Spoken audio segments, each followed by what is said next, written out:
এটা হচ্ছে দক্ষিণ এশিয়ার আর এক ইসরায়েল।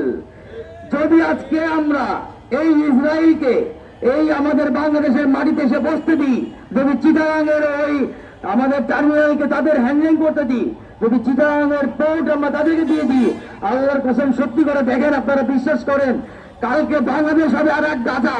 পৃথিবীর বুকে বাংলাদেশের অবস্থা হবে গাজা, আর ওরা হবে ইসরায়েল। আমার শিশু ওইখানে বসে বসে মারা যাবে। ওরা বম্বিং করে ওরা ছিন্ন বিচ্ছিন্ন করে দিবে বাংলাদেশকে, বাংলাদেশের সকল লোককে। এবং ওদের টার্গেটই হচ্ছে ওরা ফেনী থেকে আসতে জায়গাটা কেটে নিয়ে চলে যাবে। আজকে ওরা যদি টার্মিনাল হ্যান্ডেলিং করে, জাহাজ হ্যান্ডেলিং করে, কালকে যদি জাহাজ ভর্তি করে নিজেদের সোলজার এনে এখানে রাখে, নিজেদের ট্যাঙ্ক এনে রাখে, না আপনি জানতে পারবো, না আমি জানতে পারবো, না আপনি জানতে পারবেন। এবং সেই সোলজার দিয়ে আমার দেশকে সত্যি ওরা বলছে ওদের নীল নকশা এটা ফেনী থেকে কেটে নিয়ে চলে যাবে। এবং এই কথা আমি বলি নাই, এই কথা ভারত থেকে বসে ভারতের অনেক রাজনীতিবিদ অনেকবার বলেছে যে ওদেরকে অ্যাটাক করে, এক লালমনিরহাট দিয়ে অ্যাটাক করো, লালমনিরহাটে তাদের চিকেন রেখের রিস্ক, আর এক হলো ফেনী থেকে কেটে নিয়ে চিটাগাং পুরা পোর্ট আমাদের মধ্যে নিয়ে চলে যাও। কারণ বাংলাদেশের সম্পদ বলতে সত্যিকার অর্থে চিটাগাং পোর্ট ছাড়া তেমন কিছু নাই। আর আমরা এই যে জনগণ আছি, দ্বিতীয় আমাদের সম্পদ হচ্ছে জনগণ। চিটাগাং পোর্ট ছাড়া বাংলাদেশের ইনকামের আর কোনো সোর্স নাই। আপনি চিন্তা করে দেখেন, বাংলাদেশের প্রবেশের দ্বার হচ্ছে চিটাগাং।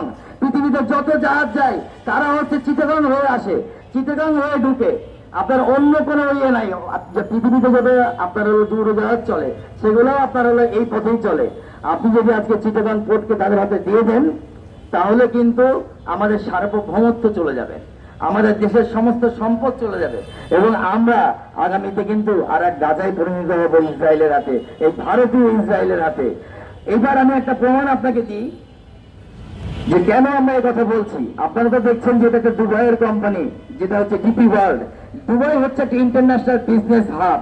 আপনারা দেখেছেন যে ইরান, ইসরায়েল এবং ইউএস এর যুদ্ধে দুবাই প্রত্যক্ষভাবে মদত করেছে হলো ইসরায়েল এবং আমেরিকাকে।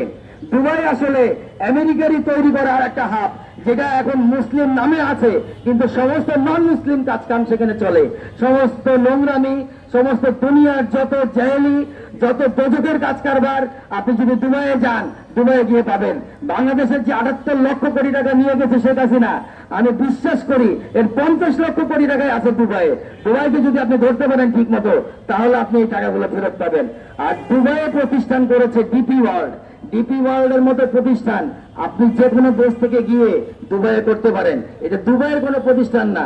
প্রমাণ হিসেবে দেখেন, তার একটা প্রতিষ্ঠানের যে পরিচালনা পরিষদ থাকে, সেটা হচ্ছে সেই পরিষদের আসল চেহারা, আসল মালিক হয় এই প্রতিষ্ঠানের চিফ এক্সিকিউটিভ অফিসার, সে হচ্ছে ইন্ডিয়ান, ভারতীয়, হিন্দু।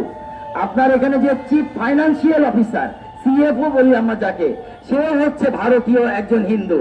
এই রকম ভাবে মিনিমাম 10 জন ডিরেক্টর আছে তাদের, যারা ভারতীয় হিন্দু। একটা কোম্পানিতে যদি 15 জন ডিরেক্টরশিপ থাকে বা 13 জন ডিরেক্টর থাকে, তাদের যদি 9-10 জনই হিন্দু এবং ইন্ডিয়ান থাকে, আমাদের বুঝতে আর কষ্ট হয় না যে এইটা সম্পূর্ণ ভারতীয় একটা প্রতিষ্ঠান, যার মাধ্যমে ইসরায়েল এখানে প্রবেশ করছে। আর এই জন্য ইসরায়েল এবং মোদি একই সুরে কথা বলছে যে we are not Indian, actually আমরা সবাই হচ্ছি ইসরায়েলি। এটা কিন্তু তারা ভিতরে ভিতরে বলছে, এবং তারা ইসরায়েলকে দাওয়াত দিয়ে নিয়ে আসছে। কিন্তু তারা হয়তো ভুলে গেছে যে তাদের বাপ একটা দেশ আছে, যে দেশের নাম হচ্ছে ইরান, যে ইরানের কিন্তু আমরা প্রত্যক্ষভাবে বন্ধু। এবারেও যে আয়াতুল্লাহ খামেনির যে জানাজা অনুষ্ঠিত হয়েছে, বিশ্বাস করেন ওইখানে মুসলিমদেরকে, মানে আমরা বাংলাদেশি দিকে যারা গেছি, তাদেরকে ওখানে বসিয়ে কোরআনের বাণী শোনানো হয়েছে। যে কোরআনের বাণীতে তারা ওখানে বলেছে যে আমরা প্রত্যক্ষভাবে ফিলিস্তিনিদেরকে সাপোর্ট দিয়েছি, বাংলাদেশিরা আমরা প্রত্যক্ষভাবে ফিলিস্তিনিদের জন্য দোয়া করেছি, আমরা লক্ষ লক্ষ মানুষ ফিলিস্তিনিদের জন্য এই রাস্তায় নেমে তাদের জন্য দোয়া করেছি, এবং এই জন্য আমরা আসলে ইরানের বন্ধু। এটা ইরান প্রত্যক্ষভাবে ওইখানে প্রকাশ করে দিয়েছে। তো ভারত হোক আর ইসরায়েল হোক, তারা যেন মনে না করে যে তারা আমাদের দেশকে এইভাবে চক্রান্ত করে নিয়ে যেতে পারবে। কারণ ইনশাআল্লাহ তারা যদি আমাদের উপরে এই ধরনের ষড়যন্ত্র করে, আমরাও ইরানকে নিয়ে, তুরস্ককে নিয়ে, পাকিস্তানকে নিয়ে সবাইকে নিয়ে তাদের বিরুদ্ধে ষড়যন্ত্র করতে পারবো, এটা যেন তাদের মাথায় থাকে।